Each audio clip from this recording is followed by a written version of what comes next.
Welcome to Satsunami.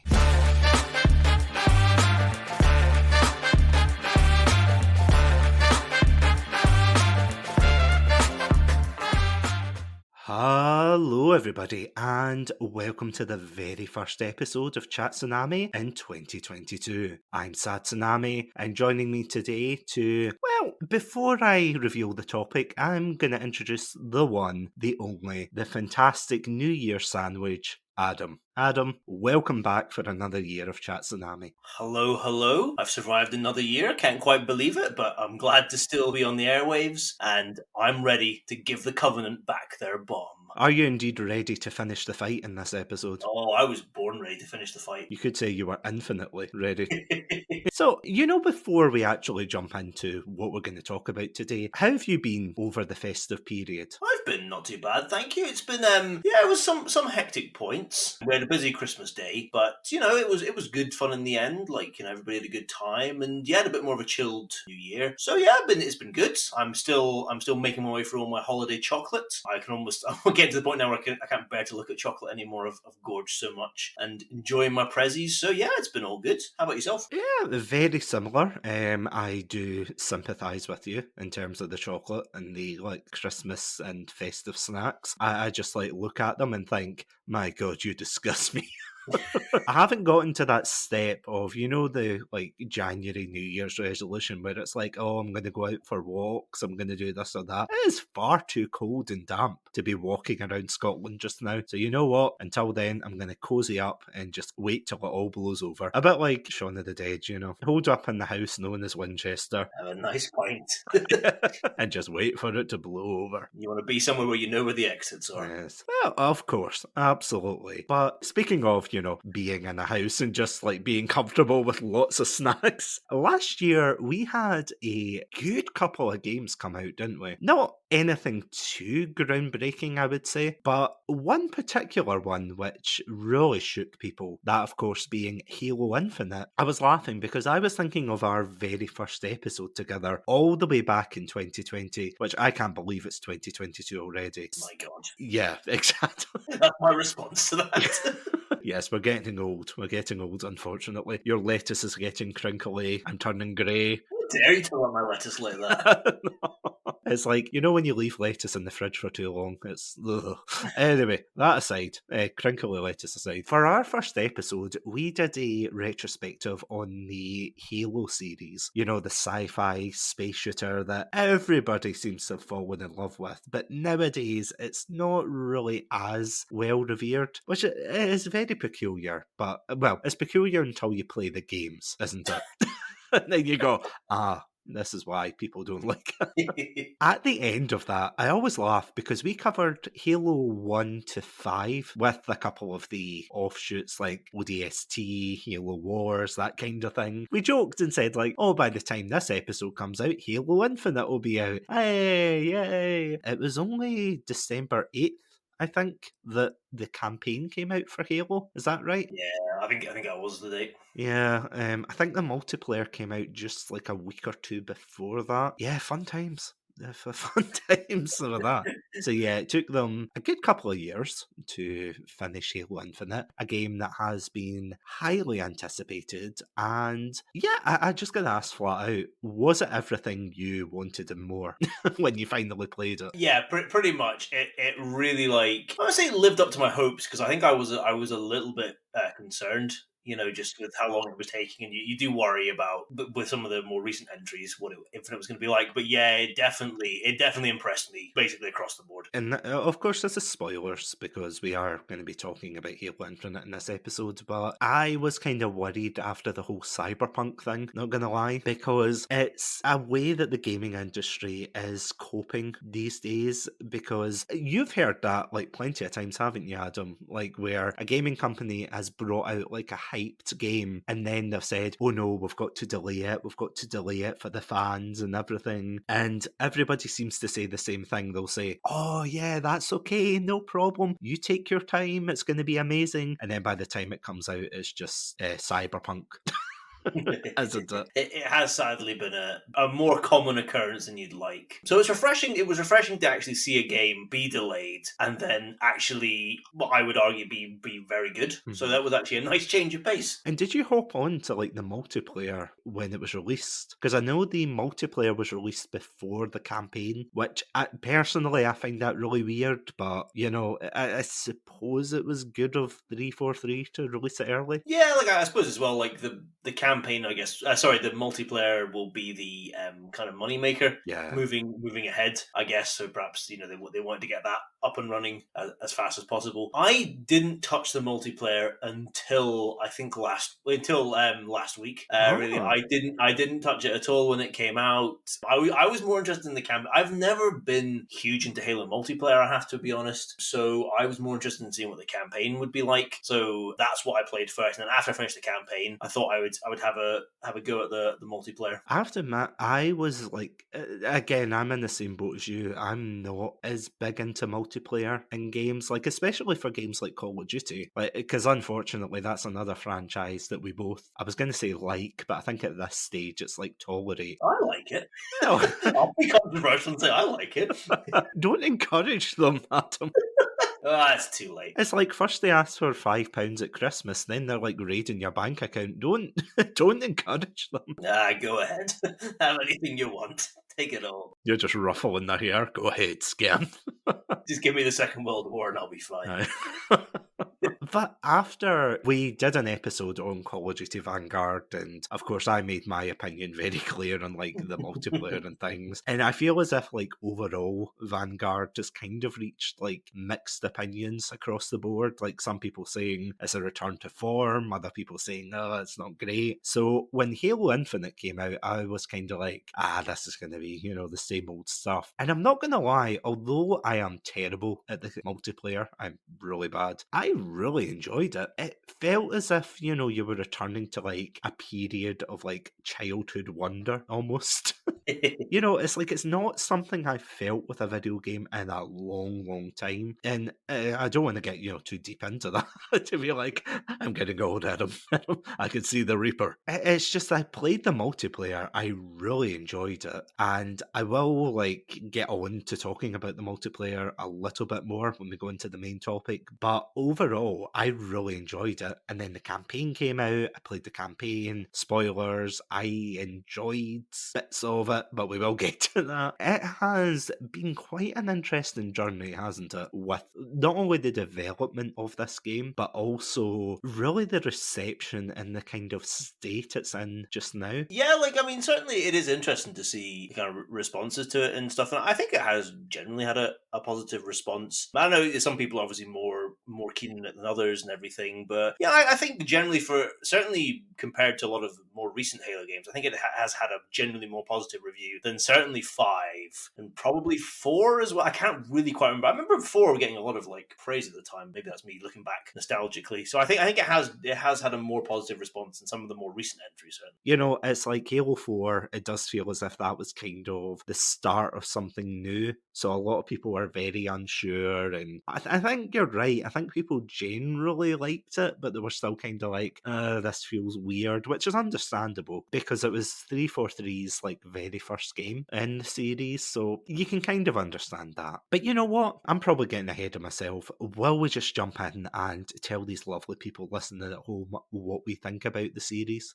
Let's do it. Okay, and before we do, we just have some very fun transmissions that we need to go over first, so we will be right back after these messages. Welcome to Satsunami, a variety podcast that talks about topics from gaming and films to streaming and general interests. Previously on Satsunami, we discussed Game of the Decade, Deadly Premonition, the romantic thriller, Birdemic, and listen to us get all sappy as we discuss our top 5 Christmas films. If that sounds like your cup of tea, then you can find us on Anchor, Spotify, YouTube, and all good podcast apps. As always, stay safe, stay awesome, and most importantly, stay hydrated.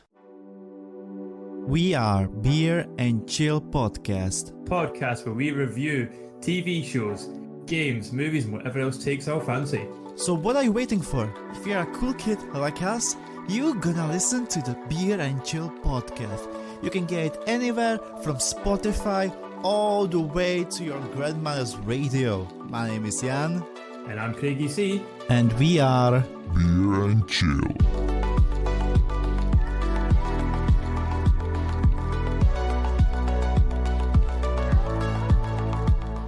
And we are back, just in time to finish the fight.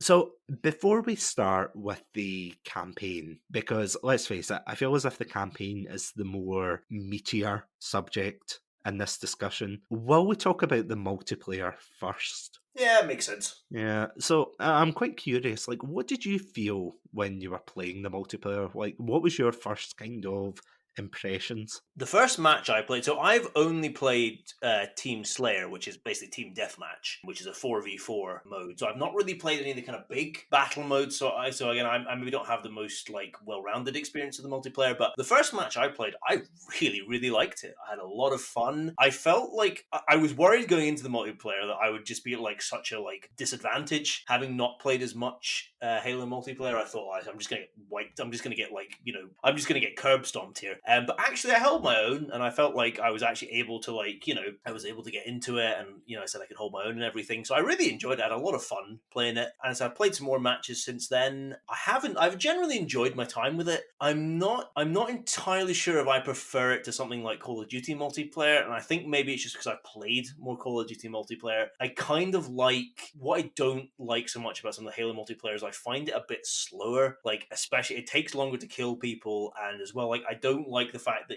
there's like a kind of, you have to wait to respawn for a while. With Call of Duty, it's quite instantaneous. You can like get back into the action so quickly. I much prefer that, and I kind of prefer a bit of the fast pacing of Call of Duty multiplayer, I think, to Halo. But I've still really enjoyed my time with it. I think I'm definitely going to play some more of it. So perhaps as I play more, perhaps my opinions will change. But generally, from what I've played, I have really enjoyed my time with the multiplayer. I do agree with that. Like, just kind of hopping on to one of the points you mentioned there about it taking absolutely ages to kill someone, because oh my god, I emptied like a whole, I think it was like an assault rifle, like emptied the whole magazine into him, and the guy was still standing as if, what was that supposed to do? And I'm like, shit.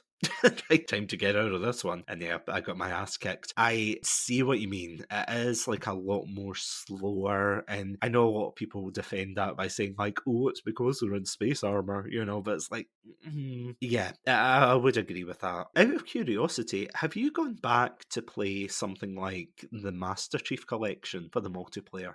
I think I have played it. I think I dabbled a little bit into the multiplayer and the Master Chief Collection, but not a lot. I think it's probably Halo has always had that kind of, I say slower pace, because the action is still quite fast. It's not like it's like plodding around and stuff like that. Like it just with the way people have more, because everybody has shields, so it's like an extra layer of health. So I guess that has been a thing in Halo like multiplayer since the beginning. It is accurate, I suppose, in that way. It's perhaps just I have less experience with it, so I just don't like it as much. Because I ended up going back to the Master Chief Collection, it must have been a couple of months ago, and I thought, oh boy, I can't wait to, go back and play my childhood favourite games and all of this, or childhood teenage favourites, and yeah, I got my ass absolutely handed to me by people who looked like futuristic anime characters. I was like, what is going on? Katanas everywhere, flaming heads. I was like, oh my god, this is completely rough. Because I think that now the Master Chief Collection has overtaken the originals. Before I go on to talk about Infinite again, have you actually heard the sad news that we got this month about Halo? No, what happened? Apparently they are shutting down the servers for the old 360 versions of the games. Oh, that's a shame. So like for Halo 3, for Halo Reach, those are the two big ones. I don't know if it encompasses any of the others. Maybe Halo 4, I don't know. ODST maybe would... Yeah, ODST would probably be covered by that. Yeah, so I can't remember the official date because I think they're pushing it back. I think I heard January 22nd. I could be totally wrong. They could have like pulled it forward or pushed it back, but it just feels quite sad that now we've only got two versions of Halo now that we can play online. I'd say what you will about, Halo 3, Halo Reach, and their multiplayer, but, well, when we were growing up, we put so many hours into those games, and now it kind of feels almost like the end of an era with that. I guess so, yeah. It's just like, obviously, like they, with the re-releases onto the Master Chief, I guess it does feel like, as much as they are like, quote-unquote, the same game to a certain extent, it does feel like a kind of new era I suppose in a way, like, it is sort of different to when we played it back in the past. Because I have to admit, even with going back to the Master Chief Collection, and I know some people might be listening and thinking, as you pointed out, oh, it's technically the same game, which it is, but I had no fun on the Master Chief Collection whatsoever. Like, I just kept getting killed instantly, and that's not like a get good moment. It was genuinely just like really frustrating, dying over and over again by people who clearly had spent like a lot more time and or money on certain upgrades and things. But with Infinite, although it did feel a lot of fun, it almost feels quite weird to think that this is the only like Halo Online experience we're gonna get now, if that makes sense. Because I'm gonna like well, I'm gonna rant a little, like a very brief 2-minute rant on the multiplayer progression system and things. So, see, before I do, Adam, is there anything you want to jump in with? No, I've kind of said my piece on the multiplayer, so have at it. Halo Infinite, unfortunately, because it's free to play, it is afflicted by not so much pay to win. I will give 343 that courtesy. It's not pay to win, but have you like had an experience with the battle pass system? It does seem like it takes a while to unlock things. Yeah.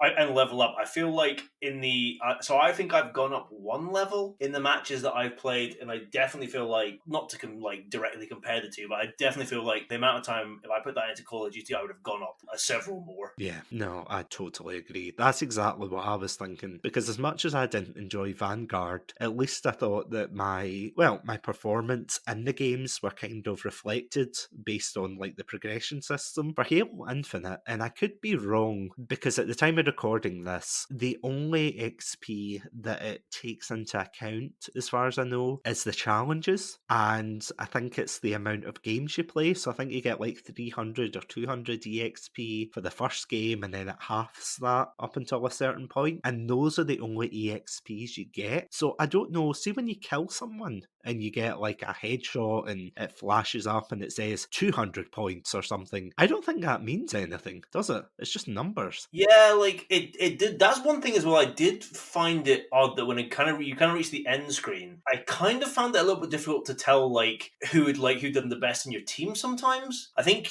you can see your kill death ratio like in game, like, if you hit the scoreboard button, but you don't seem to be able to, unless I'm just missing it, you don't seem to be able to see that at the end. And it does give you like the number of points that you've accumulated, which I guess is like the way, but it's not like, it doesn't do it like, so it's not like the player who got the most is at the top, which I don't know, like maybe it's just growing up with maybe it's an old school mentality, but I kind of like the kind of like, old style scoreboards where the people did the best at the top and then you go down that way. Just easier for me to see. Perhaps this is just like a newer system being a bit more fair, and I just don't like it because you shouldn't get medals for participation. Yeah.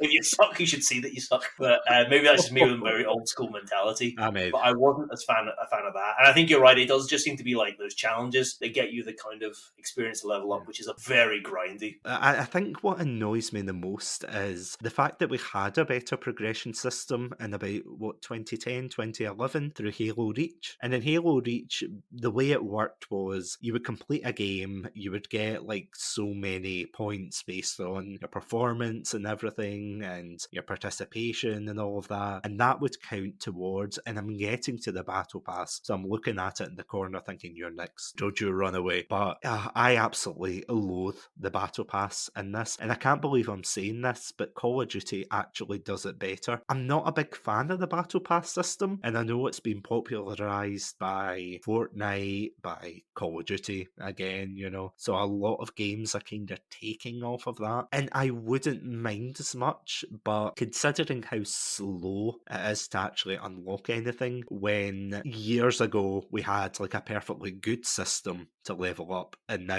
it's basically not pay to win. I keep thinking pay to win, but it's not really pay to win, but it's paying for, well, basically the horse armor in Oblivion. Yeah, I mean, the horse armor is a very good example, to be honest, of what it's like. And I think the most egregious thing is, have you actually seen the storefront?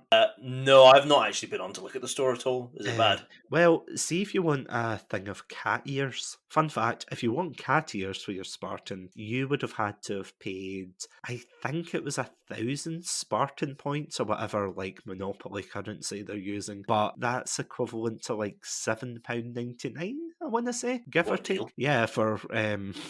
for poorly rendered pyramids on top of your head. Yeah, $7.99. Wow. And the sad thing is, there's so many people, like, quote unquote, ironically buying them, and you're like, yeah, you know the whole vote with your wallet thing? Nah, it's not going to happen. There's too many kids and people willing to sink money into it that I feel as if this kind of system is never going to go away, despite the backlash and the vocal fans who are saying, we don't want this. And it's like, well, you don't get a choice because Timmy's got his mum's credit card and now he looks like Iron Man. And now you've got, like, things called armor cores, I think it is, where it's like, Oh, yeah. yeah, where it's like you can't even mix and match. I don't get it. The worst thing I saw, just before we move on to the campaign, the worst thing I saw was something called Mr. Chief. Have you heard of this? No. So Mr. Chief apparently, so I wasn't really big into Halo 5, you know, shock horror, but apparently during Halo 5's multiplayer, there was like this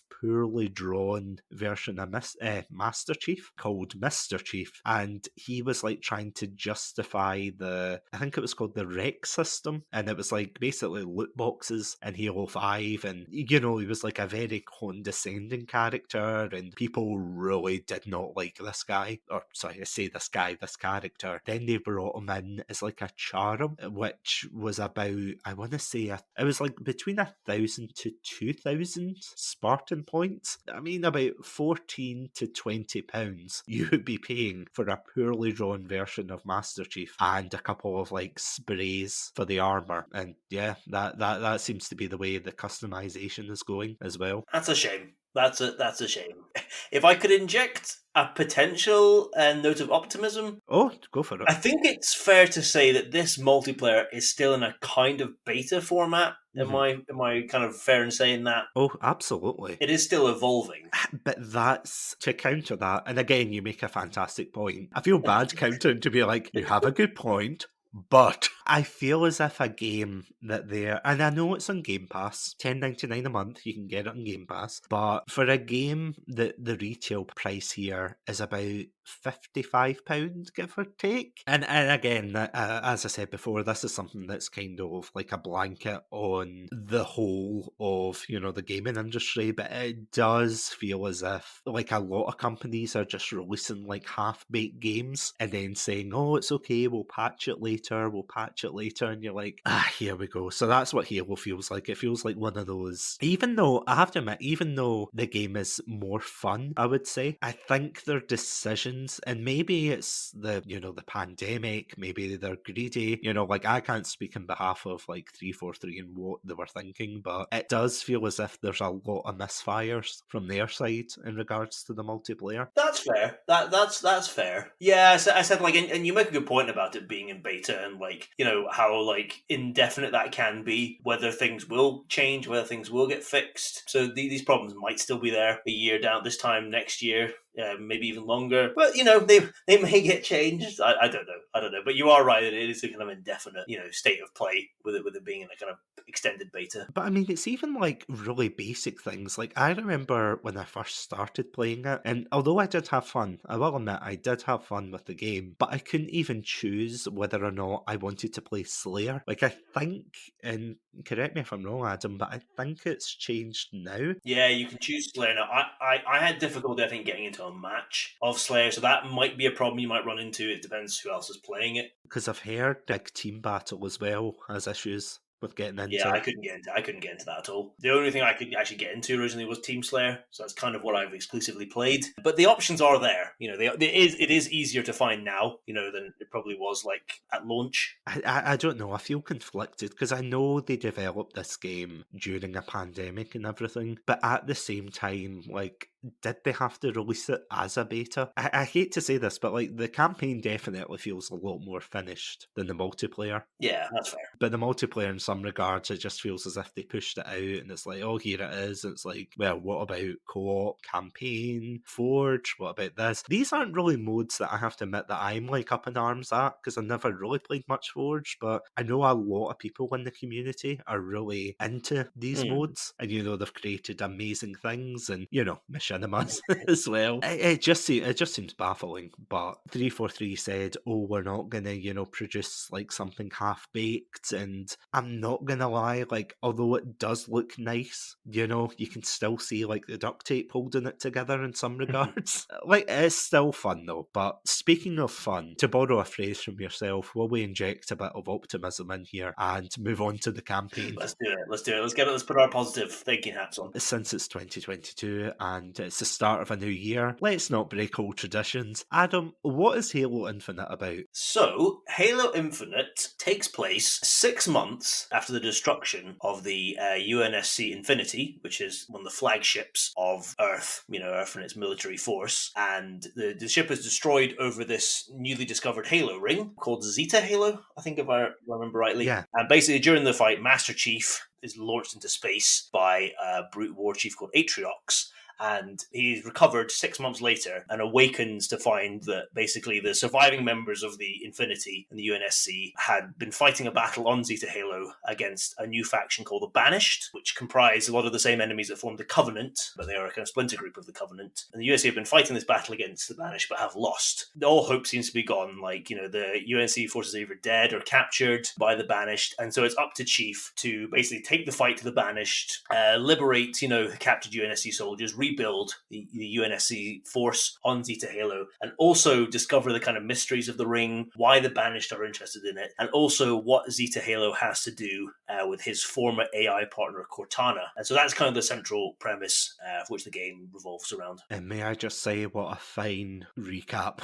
Hopefully I pronounced names right, because there's some names in there. Yeah, I'm sure it'll be fine. There's no fact checkers here, don't worry, you're fine. Better not be. It's actually the banished, thank you very much. Damn it. I practiced that before we went on air. Yeah, it's quite an interesting, I don't even know how to describe it. It's quite an interesting decision to set it the way they did, if that makes sense. Like, I'm going to be honest, see, after playing Halo 5, did you expect this is the way that 343 were going to go? Probably not, because I did worry. Like, Halo 5, I think one of its big problems is that like it brought in such a large cast of characters, because it seemed to be a lot of the focus was they really wanted you to play with 3 other players, so they each gave, like, rather than being like 4 clones of the Master Chief or like the Arbiter and elites like it used to be in the old games, they wanted to give each player like a character with a name, and like look different. So that kind of maybe felt like the way the series was going. It's kind of nice that they have scaled it back, to an extent, to basically just have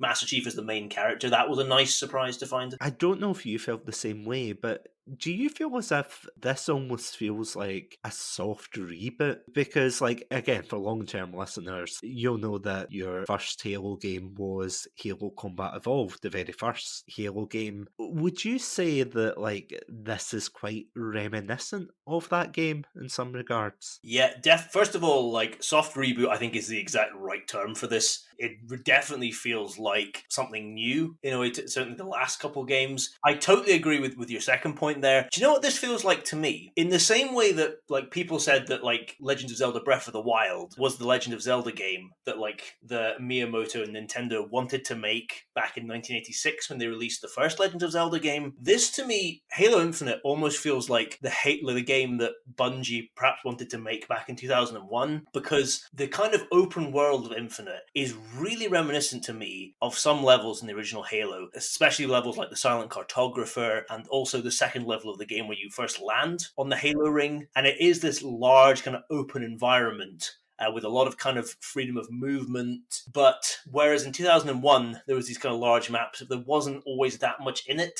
It was kind of a lot of empty space as you went from like point A to point B. Now in Infinite, it feels like, with the technology we have now and, the design lessons that have been learnt in the 20 years since, the first Halo was released, they've been able to kind of populate this open world with things and activities, and things to find, things to explore, things to do. So it does feel like a very kind of, as much as this feels like a kind of soft reboot, it also feels like a very natural progression to me of what Halo originally was, and how they've got to where they are now, if that makes sense. Because 343 definitely solidified their kind of identity. Correct me if I'm wrong, but was it 343 that developed Halo Wars, like 1 and 2? Or was that I someone don't else? know, I have to admit. It's just I'm trying to think of see the art style between the Bungie games. Like the Bungie games had this very kind of, I mean, maybe except for Reach, but Bungie had this very uniform art style that really just developed on top of what it had before because of technology. Halo 4, and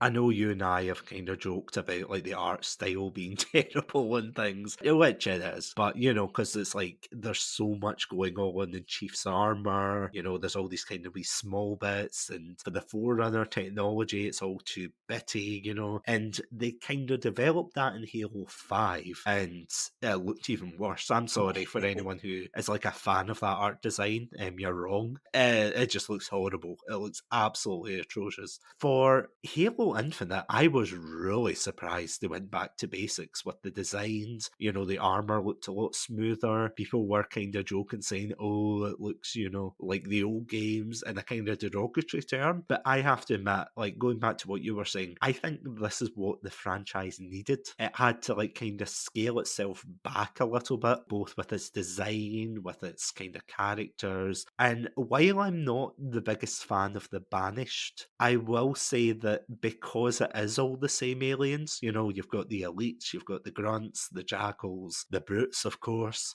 We'll get to them, don't worry. We've got all the same characters, to fight against. And it just feels like a traditional Halo game. All you're missing are the prophets and the purple colour scheme. But that's it. You're essentially fighting the Covenant 2.0. And in a way, that's kind of what I liked. I thought it was a lot of fun to almost revisit that, or not revisit, but kind of go back to that time where Halo games were fun. And not a chore to get through, and it wasn't filled with tons of lore. And don't get me wrong, this game has those problems, but it's nowhere near as egregious as 4 or 5. Hashtag who is the Diadact? No one knows. No one knows. Nah, I kid. People do know. Please don't spam me with links to the Diadacs. I'm looking at US banks. Don't do it, please. But jokes aside, I did think that was a very good point that they did. And of all the things, the grappling hook, can we talk about that? Oh, let's do it. That was a really surprising addition where you could basically swing like Spider-Man, I would say. Basically, yeah, it kind of reminded me of the Batman Arkham Island one. Yeah, I honestly thought that was a lot of fun to just swing about, and just so good. The grappling hook is part of a new mechanic where it's something called armor cores, isn't it? Yeah, the kind of upgrade thing. Yeah, and it's the armor cores are things that you can find on dead Spartan 4s, which is another weird backtracking thing. I will get onto that later on, but it's almost as if throughout the game that 343 is trying to revert into a more Bungie game, if that makes sense. It's almost as if they've heard, oh, people didn't like the art design in Halo 4. We're going to go back to the traditional Halo art style. Oh, people didn't like the Spartan 4s. We're just going to kill them all off. Because there is a lot of retconning. Would you say retconning's the right word? Or maybe not retconning, but change of direction, I would say, maybe. Yeah, hiding everything under a blanket almost. I think going back to that Bungie thing is a good way of putting it, because it feels like with Chief being the central character, he is back to being the kind of savior. Especially if you look at something like the original Halo game, as much as you would fight alongside Marines for some levels, there were large sections where it was just Chief by himself, the fighting, taking it to the Covenant. And Halo Infinite feels like that again. You do have your kind of there are the Marines and everything to help you out, but there's no other Spartans that you fight a lot. Well, sorry, for now anyway, certainly in the single player, that'll change obviously, when they add co-op in. But if you're playing it, as it is now, you're really not fighting alongside alongside any other kind of Spartans or anything. It really feels that kind of almost back to basics in a way. Storytelling where it's like Chief is the central figure and Chief is the hero. And I think that's why I also really liked Infinite, because it reminded me so much. It kind of activated my nostalgia glands. And I thought like the central premise of this game taking place like 6 months later was really, really clever. And it really worked. And it worked really well with the open world, because I like the idea of Chief being like the savior, the one to like, the one to bring the UNSC back, and humanity's last hope. And that you were exploring this like world that the Banished had taken over, and you were taking the fight to them and liberating bits of the ring from them, and bringing it back to UNSC control. And that really worked well for me, so I really liked that. And out of curiosity, what did you think of the Banished? Because I know we've talked about this like off air, about our opinions on the Banished, but what did you think of them being introduced as the main antagonists? Overall, I actually really liked the Banished. I don't know what the general consensus is. I don't know whether people now find these enemy types stale, but I really like the established Halo enemy types now, of those kind of Covenant aliens, because I like the fact that they're all very distinct. So you can easily tell at a glance who's who. And then you can adapt your strategy accordingly. You know that, for instance, the hunters are going to be really like tough to take down, and you're best avoiding them. But the grunts as well are the kind of cannon fodder, and you need to be careful with the elites and everything. They've kind of got different strategies. So I like the fact that Infinite still incorporates those enemies, because I think they're really strong designs. I think they're really strong enemies, and I think Infinite does really well at giving like each of these alien races like really distinct personalities, which are just so much fun. Like especially the grunts in this game were just incredible. I love the grunts in Halo Infinite. They're like the stars of the show. They're so funny to listen to. Like, there's one of them that's on like a kind of propaganda tower thing you can hear throughout the game, and it's just hysterical. I love it so much. So I like that, and I like the idea as much as like, oh, it's like a reskin of the Covenant in some ways. I kind of liked that we got to see the Banished in a slightly more positive light at points. Like, they still are very much the bad guys, but there are points of the game where it's like, well, like, here's try and look at it from their perspective here, and I kind of like that. I mean, the game doesn't really go fully into that. They still are very much the bad guys of it, but there are moments where you're like, oh, maybe from like, if you step outside, a human, quote unquote, human perspective and look at it from, the side of the Banished, you can see why they're doing these things, and,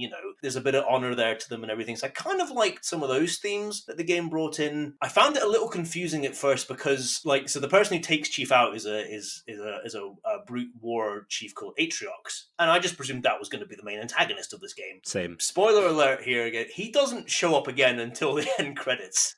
He shows up a little bit at the end, but it's in kind of flashbacks. He doesn't show up to the end credits, and it's a guy called Escharum you're fighting. That kind of confused me. So I got a little bit confused about who was who, and I was like, but where's Atriox? Isn't Atriox the main guy? And there was a little bit confusing, but, there's some audio logs that kind of explain these things. But I think that gets to a more kind of central problem of the Infinite's campaign, which I'm sure we're going to talk about. But overall, I did like the Banished as the enemy faction. In some bits, they did really well in kind of humanizing them, if that makes it, again, from a human perspective. They humanized the Banished, and I have to admit, I did my research because I never really played Halo Wars 2, so I had no idea who the Banished were. I was like, okay, they're just led by brutes who, I'm going to be honest, they are my least favourite faction in the Covenant. I think the elites are the best, and maybe that's just like a hangover from when I played Halo 3 for the first time, expecting to go toe-to-toe with them elites and being like, oh yeah, I can't wait, and then all of a sudden it was like, who the hell are these monkey guys? It's like, oh, they're the brutes. It's like,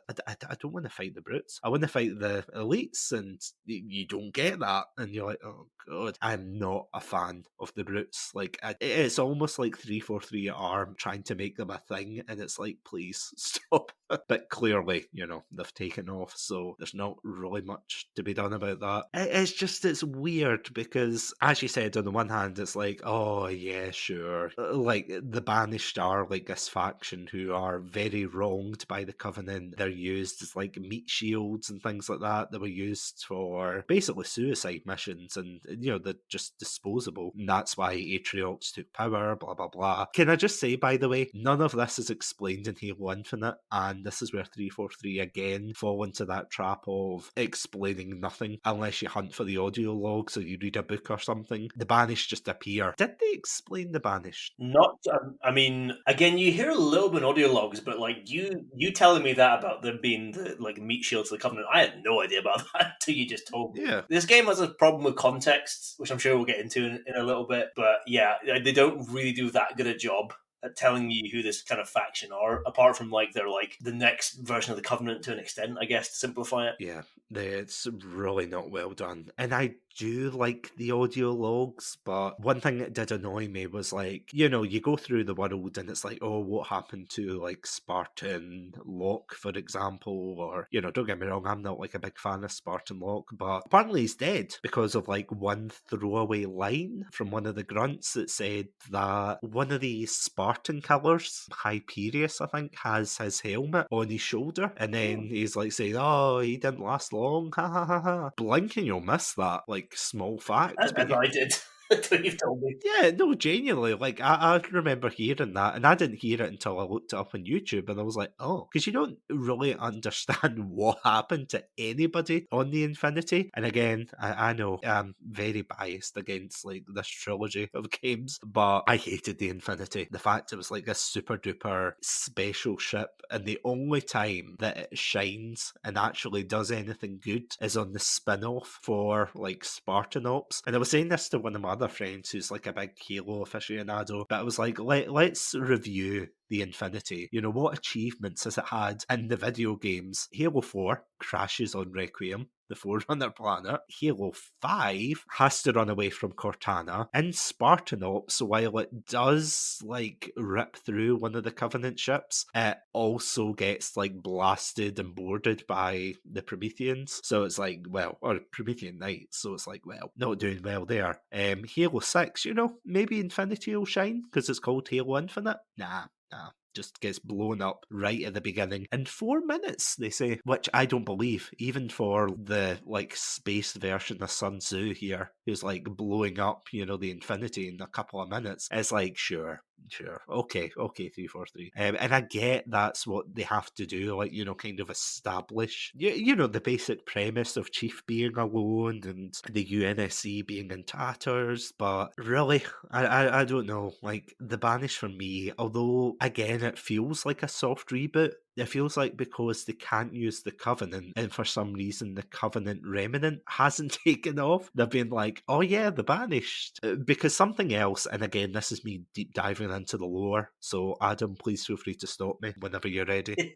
But apparently in Halo, I think it's Halo Wars 2, the Banished fight against the Pillar of Fire, I think it's called. Now, the Pillar of Fire is a ship that fought against the Covenant and in Halo Wars, and then they ended up getting lost in space, and they all went into cryo sleep for about 20 years, I think, and then they wake up and they end up like near, I don't know if it's near this ring or another ring, but it's like one of the rings anyway it ends up near, and it's like, oh yay, it's, you know, we're fighting the Covenant again, only they're called the Banished this time, and they make like such a big thing about that. But see, despite that and being like outclassed, outgunned, you know, Atriox makes it clear that he's, you know, gonna beat them down and everything, they still beat the Banished, even though like they're like decades out of date with their technology. How is it that they're able to defeat the Banished, but the UNSC Infinity isn't, even though it's like the biggest ship? And I know this is like the biggest like nerd run ever, but I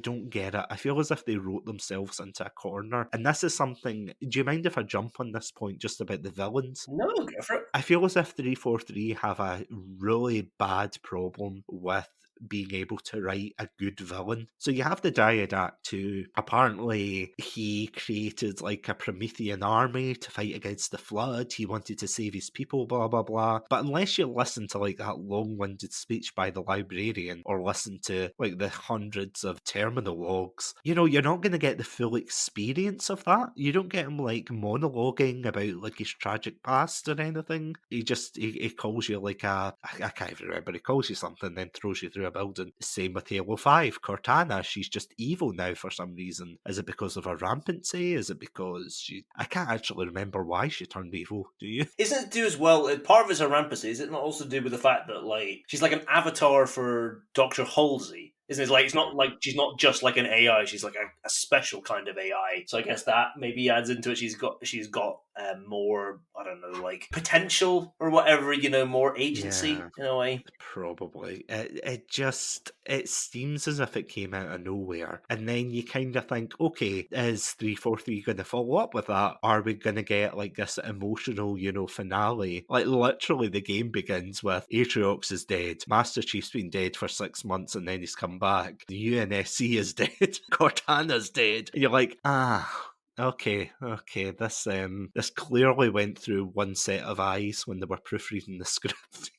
Because don't get me wrong, like going back, like the game is fun. I want to emphasize that it's fun and it's worth playing through. But the story is an absolute mess. And I know, like, that this is a point you've brought up, Adam, before, that past games haven't had the best story. But something I feel as if 343 does a lot is the bigger fish trope, where it's like you had the Dyad Act who, he had his Promethean Knights. Then you had Cortana who could control like these huge, like someone called them space owls, which I never really thought of. But the Guardians that can like blow up planets, apparently, which I thought, wow, okay. And now we've got something, I can't remember what she's called. Is it the Harbinger? Yeah, Harbinger. Yeah, who apparently is going to release the Endless, and the Endless are worse than the Flood, and the Flood are the reason that the Halo rings have been created. It's just a mess. It's a narrative mess, a complete and utter shambles. Again, I don't want to be like, that guy to be like, oh, if it was me, I would do a better job, because probably not. But it just seems as if they keep writing themselves into corners and trying to get like a bigger and badder villain, and it seems weird that that's what they've done for the villains when everything else seems to have been scaled back. Because I mean, going back to like, say, the first game, you're on the Pillar of Autumn, you're there with a handful of Marines, you get like stranded on this Halo ring, and it's kind of similar to this, but the difference is the UNSC Infinity was like the last ship in the entire UNSC. There's no like ship coming to rescue them. That's it. That's the end of the UNSC, because Cortana blew them all up in Halo 5. So like, where do you go from there? This feels like the start of a new kind of trilogy of Halo games, so I guess we have to see like where that's going to go to answer a lot of these questions. I agree with you to an extent that the story is a bit of a mess. Like, I like the themes I like some of the themes that come through in it, and I like some of the central points, and I really like the central premise of this being, the Chief's fight back against the Banished. So I like all that. I feel like they do lack, it's a lack of context for me that a lot of things. I don't quite understand who some of these people are, and then they reveal some big things. I'm like, well, that seems like a big thing. Like, why is that? Like, this feels like stuff. Like, there's one bit where, again, another spoiler here, but there's a bit where you discover that Cortana has destroyed the Brute homeworld, and I'm like, that feels like it should be like a point of its own game, or its own. Maybe it's going to be, I don't know, it's going to be something in a TV show or whatever, but like, or a book or something like that. But it feels like that should be a central kind of event. So I was a bit like, oh, the context is lacking in this. And I agree, the story is a bit of a mess, but I'm going to be honest, I've never thought Halo has been that good at storytelling. And I mean, any of the games, the two best ones for me are like the original Halo and Reach, because they're fairly simple stories. And I think that's where Halo storytelling is at its best, when it's simple. But if is there anything else you'd like to say about the story? Because I could talk a little bit about the gameplay, but I don't want to. If you've got any more stuff to talk about the story, I don't want to deprive you of the opportunity. Don't worry, I'm getting my notes ready. I just want to kind of echo that and like say I agree with you. It does feel as if the old games were more focused in like creating like a fun game and then kind of telling the story on the back of that. The only thing that annoys me, like, see, compared to the Bungie games, is the fact that 343 have tried to make more narrative games, but it seems as if they've just kind of like, I think that's probably what shot them in the foot, that they're focused more on like a deep, lore heavy kind of setting, and that's, it's like taking the focus away, if that makes sense, from, like what makes it good. But yeah, that's the only point I want to bring up, because I'll let you take it away with the gameplay, which, go for it. I love like the gameplay of Infinite, and I love the kind of central loop of it. I found the combat so much fun. It's that way of, sometimes when you find in open world games, you find enemy encounters to be a hassle and a nuisance. I played Far Cry 3 last year, and that was the way, like, often if I'd run into enemies and I didn't have to fight them, I would just try and leg it away, just to avoid the combat, because I didn't find the combat all that much fun. But in Halo Infinite, like, I don't think I ever ran away from a single enemy encounter. Like, I always wanted wanted to like get stuck in. And just because the weapons are so much fun, the movement is great, especially with additions like the grappling hook, and you've got the thruster as well. It makes it fun to kind of like maneuver yourself around the battlefield, and it gives you lots of different options. As I said before, I love the enemy makeup. Like, I love how they all have kind of distinct strategies, like of how they fight, you know, how they react to you. Also, as well, what they do on vehicles, which I think is really clever. So it gives you like a lot of different challenges, and you kind of have to, you can do it a lot mindlessly as well, kind of run and gun. But also, I think it rewards you for being a bit more strategical and putting thought into it. The open world concept, I think, is done so well in this game, and it feels like it's such a great progression for Halo that I genuinely hope that all future Halo games are open world now, because I think it's such a brilliant addition to it, and it just amplifies, you know, the fun of the gameplay. What I love about this particular open world is it's of a good enough scale that you want to explore, but it's not too big. It doesn't feel overwhelming. You know, it feels of a good size, a compact size, which I like. One thing I'd say is perhaps there's not as much variety in kind of landscape. It is all quite similar. It's a lot of grass and hills and kind of Forerunner architecture. So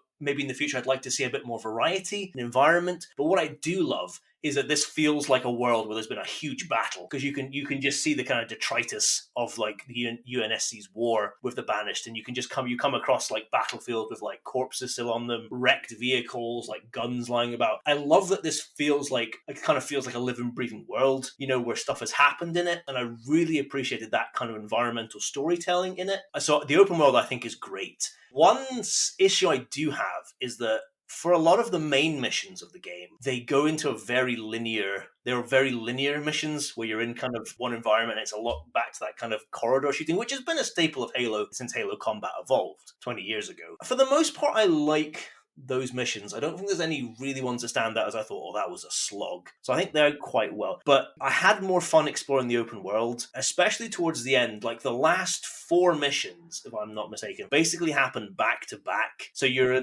just in a series of linear environments, where at least before, early on in the game, you would have like a linear section, but then you could go back to the open world. And also some of the missions involved you having to go across the kind of the open world to get to different points to do objectives, which I really liked. And I wish they'd incorporated that a bit more into it, because it does get a little bit repetitive when you're kind of just from one linear environment to the next. So I think if they could find a way to better incorporate those two elements, because they do kind of feel a little bit odds at points, so that's something I'd like 343 to work on. But overall, I just think the central gameplay loop is just so much fun, and it really kind of builds on the strength of what Halo has been, I think, since its inception in 2001, of being like a really strong shooter. And I think they just built on that really well, and the open world was such a fantastic addition that I had so much fun. As much like problems is with the story and everything, I just had a lot of fun playing this game. I'm not sitting on the fence here. I totally agree with what you're saying there. The game itself is a lot of fun. One thing I will say, although I did love the, being able to Spider-Man my way across the map and everything, one thing I felt that was quite confusing was, and again, I get this is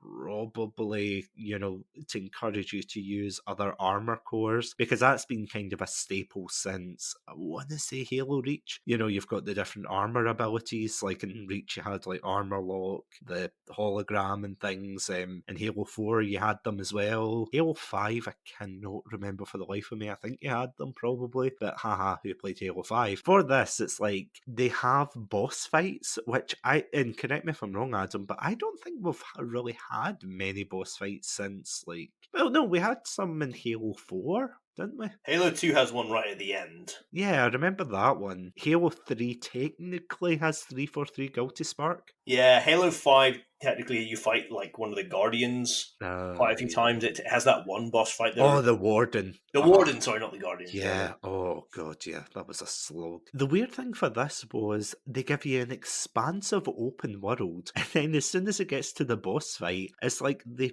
push you into a cupboard with the boss fight, and it's like, yeah, okay, you get this tiny space where you can fight a guy with a gravity hammer, and it's like, did you pick up a gravity hammer? No? Tough luck, kid. And it's like, oh no, please let me out. Let me out. For me, that was something I didn't appreciate, having because towards the end of the game, you fight, I think it's it's an elite, isn't it? like a black elite who's got like the red sword and everything. And he cloaks them. Yeah, which is a pain in the arse. It's just honestly such a chore to actually try and kill him. And I know there's threat centers, but they don't work as well. Get off my back.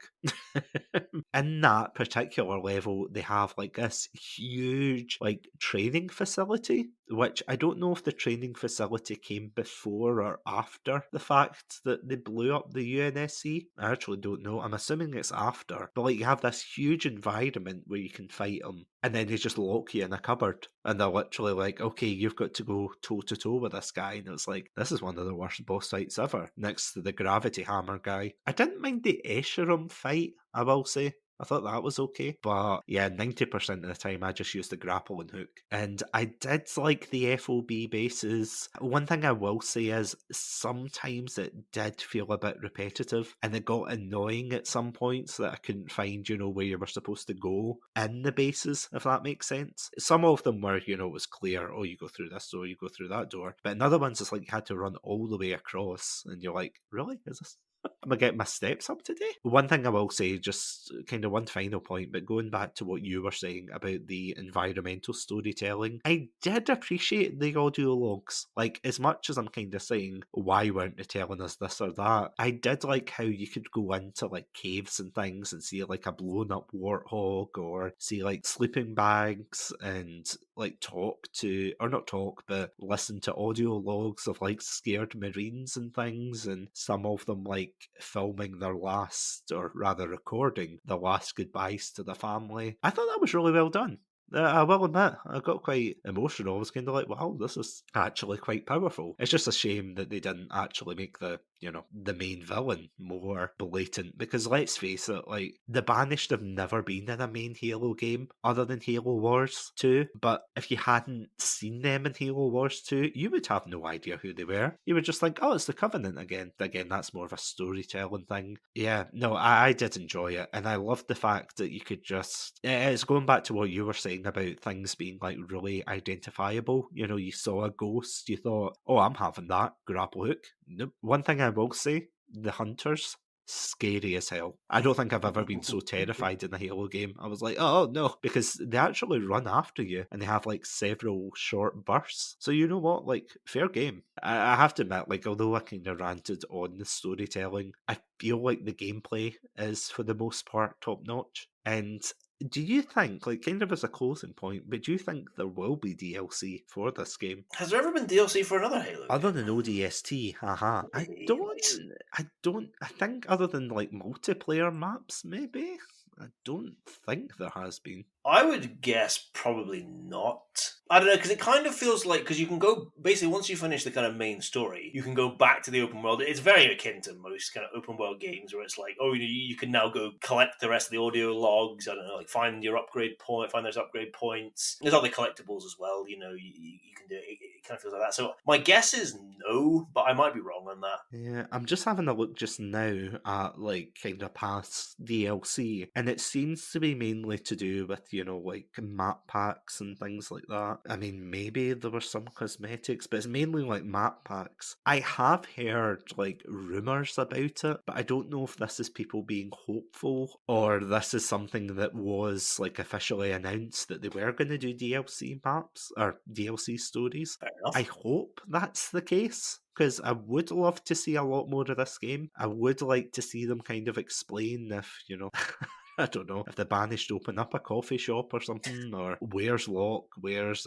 Team Osiris, where's this or that. I think they do technically explain where they are and everything, but you know what I mean, like an actual physical, like, proof of welfare. That's what I'm saying. It's like, come on, 343, let us know these characters are okay. Just give me more about the grunts. That's all I want. I'm absolutely in love with the grunt lifestyle, the grunt's lifestyle and everything, and their troubles and their woes. Just give me more of that. That's why I want my DLC. I have to admit, like, I don't know how you felt, but I got really angry, see, when I was fighting against a group of enemies, and one of the grunts was like, oh, you're gonna cry because I killed all your friends, all those Spartans went down with chumps. I was like, I just saw red, and I was like, oh, you have made the biggest mistake of your life today, sir.